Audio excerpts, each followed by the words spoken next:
Welcome to the Restorative Practices module, which is all about managing your classroom from a place of communication and understanding, as opposed to just consequences and rewards. This module has 8 main parts, including a brief introduction and a brief reflection. The introduction just gives you a quick overview of the module itself, including learning outcomes, a note on a language about restorative practices, and a video to build background. Session 1 is all about looking at discipline data provided by a group in Denver called Padres y Jóvenes Unidos.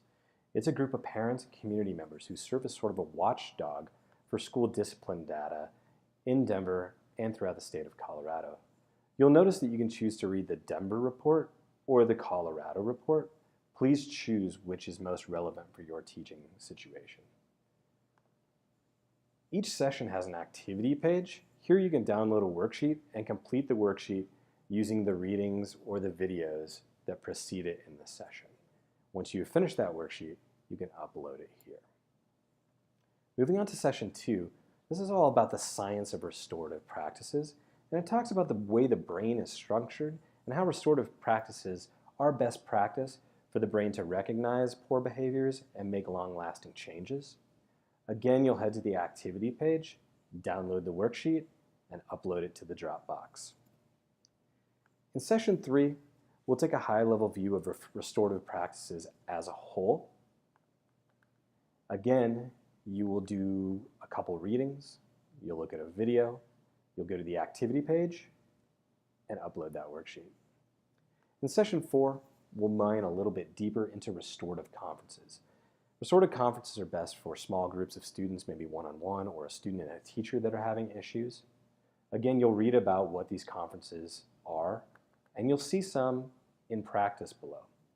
Again, you'll go to the activity, you'll download the worksheet and upload that to the Dropbox. Session 5 is all about restorative circles. While the conferences were about small groups, circles are about building culture in a large group. This can be done as an advisory, as a class. It can even happen a whole school. But again, you'll do a couple of readings about what those class meetings look like, those circles look like, and watch some videos. You'll notice here with the videos, we have kindergarten, 5th grade, and high school videos available at this link. Again, please choose the one that is most relevant to you and your teaching situation. Once you've completed that work, again, you'll go to the activity, download the worksheet, and upload it to the Dropbox. Session 6 is the implementation plan.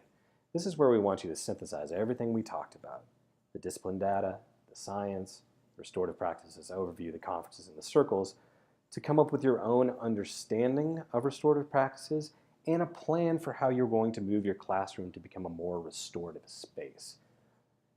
In this activity, the worksheet is intentionally vague and intentionally open. We want you to choose the best way to show how you're going to move your classroom to become a more restorative space. It could be a calendar, it could be a list of activities, it could be a narrative reflection, it could be a combination of all that. If you have any questions about that, or if it's too open or too confusing, please reach out to your ally and they will give you tips on how to complete that.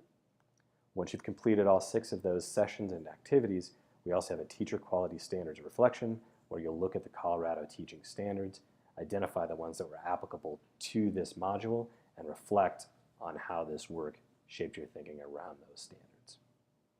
Thanks very much.